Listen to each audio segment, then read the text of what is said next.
I'm Ahmed Shawky. My guest today is Neil Campbell. Neil is a fellow of the Institute of Chartered Accountants in England and Wales, a member of its council and the Ethics Standards Committee.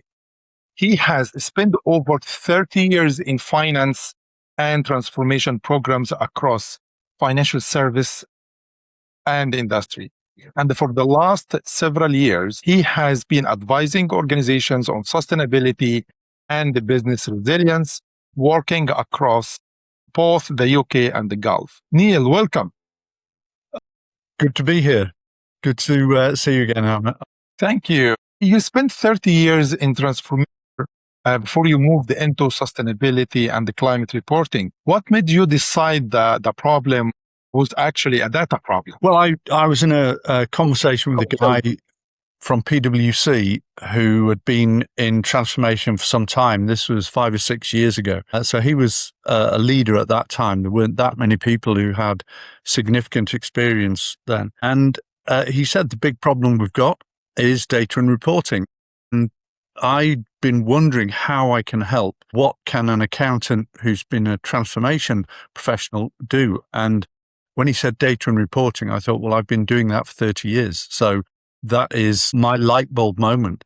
And since then, it's shaped my view of how I can help and how companies need to approach this initiative. People look at it as ESG as this separate entity, and it's not. It should be a transformation program that looks at the organization first and how you introduce that, not, oh, we have to do this, and give it to someone as a task. It needs to embrace the whole organization and bring people along on that journey. Okay, fantastic. You are also advising on transformation programs globally, including in Saudi Arabia and the UK. What does each market do well that the other could learn from? Well, I think certainly in Saudi, they've not adopted the regulations officially yet, but they're embracing ESG and sustainability. I think they realize that is the way that the world has to go, especially the Gulf being heavily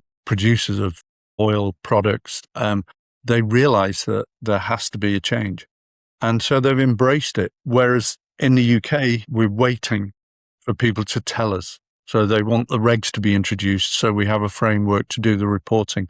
And they're thinking about it as a reporting exercise. Whereas I think there's a different attitude to it in Saudi. It's how do we make this happen? Not, well, how do we do the reporting? But the UK, when they grasp something and they have that, they introduce it very well. They've got a long history of transformation. And with financial services being required to do this reporting, that filters down. They say follow the money, and the money is starting to demand, investors are starting to demand that people take account of climate and climate risk, nature risks, and it's becoming a daily item on the news, especially with the fires that we're seeing in Europe. People are realizing that this isn't an exercise, it's building resilience, building survival of your business. We've seen people especially in France on the news, people have been left with nothing. The business has just burnt and gone. And that's something that it affects people's way of life, their livelihood. It's not a reporting exercise anymore. The news went, interestingly, from pictures of people on beaches and kids running around in fountains to pictures of farmers not having any money, any crops. Their crops are failing. They're having to buy in water rather than take it from their usual sources to give to their cattle and livestock. So the news has changed its focus, and everyone watches, or not everyone, but many, many people watch the news, and it's starting to change that decision to not, we should look at this reporting, to we need to look at our supply chain, we need to look at our business, how stable, how resilient are we? And I think that's the big change. So it seems like both are heading to the same direction, but from different starting points. I would like to stay with what makes it really work. As you say, they are action-oriented. So where these programs succeed, what's usually behind it? Like, is it the direction from the top? Is it the capability on the ground, or something else? And well, firstly, I think what companies need to look at is the company themselves. They need to look at, where they are, where they want to get to. And I would say start with a vision and build on that. That isn't where most people start. They actually start with, I've been asked for a greenhouse gas figure. So they start with a calculation, but then it very quickly builds from that when they realize that, we need to start asking our supply chain for our scope 3, and they start to talk to people. And that level of communication is what builds momentum. But people start from different areas. But normally it would be something like the TOMS framework in the UK for social value.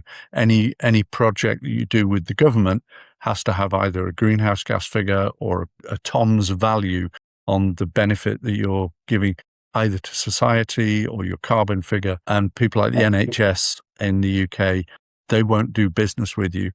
And they've gone beyond the first level into the second, third, fourth level of supply chain now. And it's the same with in Saudi as well. It will start with, what are you doing internally? And then you move on to, you've got to bring your supply chain along. And the one thing I'm being approached all the time by IT providers who have tools now which are starting to automate that using AI to make things easy. And I always say, keep things simple, first of all, and keep it relevant to your business and make it actionable. Because all of these regulations are geared to taking action. It's not about doing a report. All the reporting and the regulations are just enablers to take action. And that's it. Without action, it's pretty much greenwashing. It is, how can we change and make things better? He also made a point publicly that I think a lot of people miss. You have argued business resilience and sustainability rests in 4 pillars: governance, strategy, risk management, targets, and metrics. Those the TCFD pillars, and every business already does all 4 in some forms. So why do so many still run it as a separate program with its own departments or functions and budgets and so on?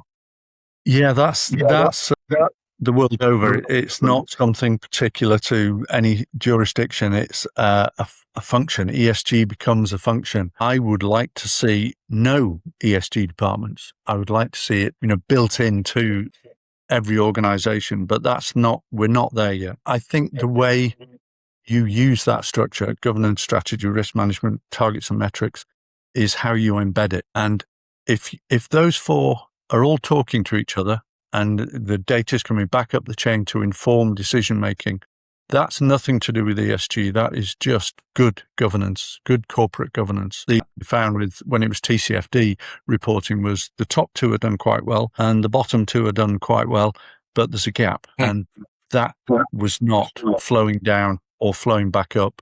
So that has changed, and people are bringing that bottom level risk management and targets and metrics is coming back up to start informing the decision-making process. But it's still a separate function. And often you will find it's given to another team who already do it, like finance or HR or marketing, which is a nightmare. And they're also doing it off the side of their desk, and they don't get time to do it fully or properly. So it does need to be structured at first, and you do need someone to take control of it. We offer a CSO role, a fractional CSO. People need that board level focus, and so it does need to be brought in at board level, and you need someone to sponsor it and run it and keep an active eye on what is happening, not just giving it downstream to people to do their little bits and pieces around the organization. It has to be coordinated. And all the initiatives have to talk, and they have to realize the implications of what they're doing here might in fact affect the operations or the finances or the investments. So it has to be coordinated across the organization. But at the moment, we are seeing it as a separate function, which we have to try and break that and build into, business resilience isn't about a separate function. They measure risk across all areas, and they stratify them in terms of material and immaterial and high, medium probability. So they have to bring that ESG risk into their normal risk and embed it in that, information that comes up to board level. And we're seeing it now with the fires in Europe, especially. It's really come to the fore. We have the People's Emergency Briefing, which I believe is going to get primetime viewing at some stage. And I think when people see that, they will start to realize it'll be their light bulb moment. Oh, we have to do something. They're talking about, the tipping points that we're approaching fast and how they're interrelated and how they could impact our way of life.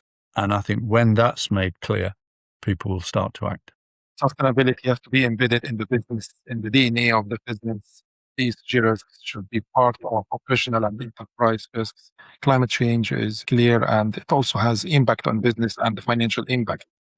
This brings me to the part I would say perhaps underestimated, because everything you have described really depends on something underneath it. And the constraint in transformation work is rarely the framework, it's the data. So who owns it? Whether is it traceable? Is it defendable? Does it really survive any scrutiny? What has to be before any of this? Like, what has to be before any of this reporting is worth having it? Like, before publishing any report, as you say, sometimes it sits with the wrong function. What has to be before? I mean, what has to be in place in terms of data foundation before reporting to stakeholders? I think the main thing is the realization that they have to act. We can't wait for a regulation to come in before we start to act. They have to start realizing that if they don't act now, things that they hadn't thought of, maybe insurance, like flood insurance, is going to be, I think 1 million properties that aren't going to get insurance because they're near rivers or water. And if you lose, it's the example I always say is, if you lose your flood insurance, every mortgage has a buildings insurance clause in there. Do you then lose your mortgage because you can't get insurance? And the government scheme is not going to cover everyone. And then if you lose your mortgage, if you haven't got those funds, do you lose your property? And if you lose your property, do you lose your business? That's not a 2030 or 2050 risk. That could be your next renewal date risk. And that could be this year, could be in a couple of months. If you lose your flood insurance, are you then going to lose your business? So it's the knock-on effect of, and you'll never find a climate denier in the insurance market, because they work with real data, the current real data, and that's what they base their policies on. And they are pulling certain risks of fire and flood in around the world. It's not just UK or the US. Around the world, insurance companies are starting to realize that they have to take, or they have been doing for a while now, but companies cannot afford to ignore climate, nature, all these risks and resource shortages.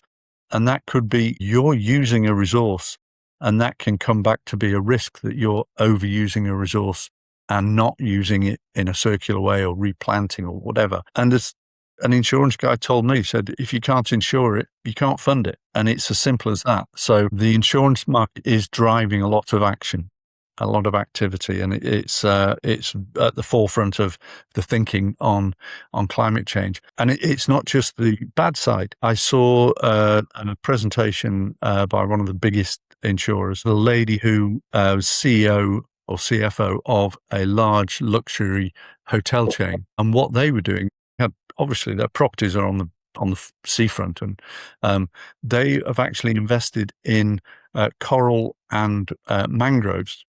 What they do is they grow coral, but then they plant the coral offshore from their hotels. So that any storm, it minimizes storm damage. They've also got mangroves which counter sea swell. So if there's a swell, the mangroves absorb a lot of that. But what's that has done is make their properties more insurable. And it's this concept of insurability, and it increases the value of assets.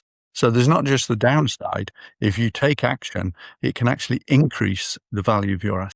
base. And I love that story because it was so simple, but it's thinking beyond, we have a problem with the sea. No, you can have a problem that you can mitigate, and it affects your asset value. So there's a lot of good things. Like, people don't look at their cost base first. Why not look at your cost base? Cost of living is what a lot of people give as an excuse for not looking at ESG. But if you're looking at your cost base and using less energy, which is usually a big expense for any business, and you can start turning things off or reducing your usage, you're also reducing your CO2 as well as your cost base. Saving money, yeah. Saving resources, saving money. So look at your business first, not you have to implement ESG on our business. Look at it the other way around. ESG can be a real benefit as well. Looking at new tenders, new customer base, all of that sort of thing. People with a net zero target, 2/3 of people with a net zero target in the UK.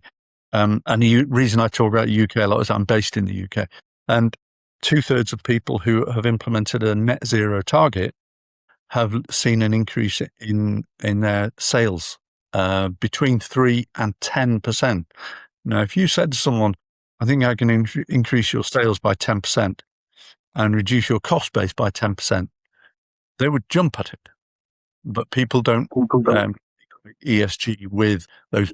And it's all bottom line stuff. People who feel as though they have a purpose in an organization are less likely to leave. Your employment costs or your recruitment costs go down. That's bottom line.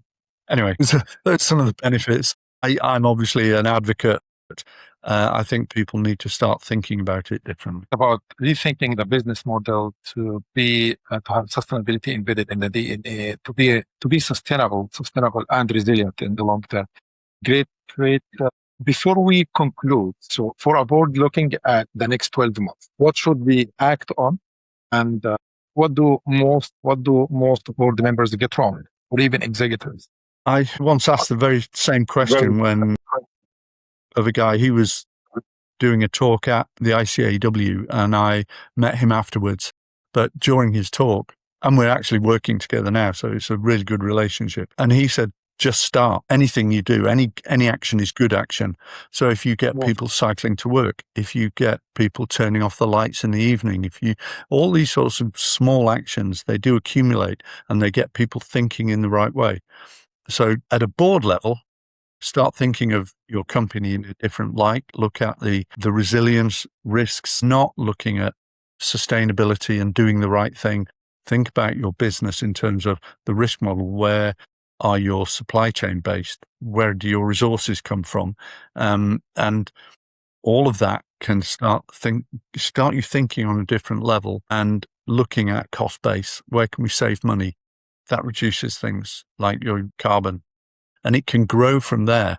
You don't have to start with a huge ESG implementation program. And I think that's the other thing people look at and say, oh, this is too big. We'll delay it a year. We can't afford this. Well, start thinking of it in a different way. If it's too complex, you're doing it wrong. You need to keep it simple and keep it relevant to your organization. Sustainability has to equal profitability. Otherwise, you don't survive. Thinking of it in different terms, I think, is what people and the economy needs to do. And governments don't start thinking of a green agenda. Just start thinking about how do we become a more resilient economy and dealing with things like heat waves. Sadiq Khan has just said he's going to make London a greener city, but it's to deal with heat waves and potential floods. So planting more trees and getting more cover is a fairly straightforward policy. Neil, thank you so much. This has been a great conversation. And to summarize, thank you. I would like to summarize at least 3 key actions to our audience today. The first is that sustainable business isn't a program sitting along the business. It is a description of whether the business model works over time. Resilient supply chain, energy you can afford, assets you can insure, capital you can raise. Everything we have discussed is really about actions and whether the business model holds. Second is that none of it can be demonstrated without the data underneath it. A board can set the direction, but if the numbers don't change, trace back to something that survives scrutiny, the direction is an intention, Sometimes, as you described, it could be greenwashing because they lack the actions and the numbers that defend them. The third and last point you just mentioned is about keep it simple, proportionate to your own organization, to your own business. With that, I'd like to conclude and thank you again, Neil, and to our audience today. Thank you. My pleasure. I hope everyone found it interesting.